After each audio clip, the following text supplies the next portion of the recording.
right, this is kind of like a winter storm kitchen counter talks going on today.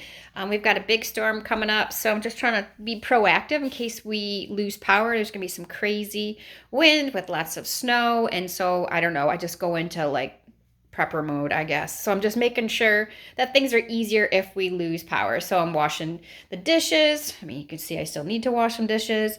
I'm going to run a load of laundry and running the dishwasher. I made some barbecue, which has nothing to do with getting ready because I could use my stove, but whatever. I needed to make it anyways, right? I've got some butter out. I need to make some peanut butter sandwich cookies for a special birthday today. We've got bread in the bread box there. I'm making a chicken so I can just have some cooked chicken to pull apart to put in with the rolls that I've made.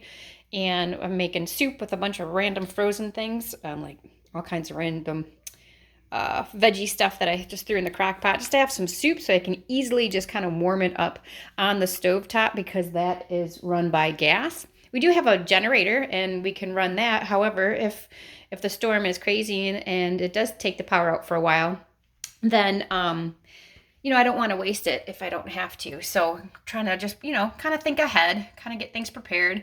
Everyone needs to be showered and have clean clothes and not a sink full of dirty dishes, which would drive me freaking nuts. So I've got to make sure things are cleaned and ready to go.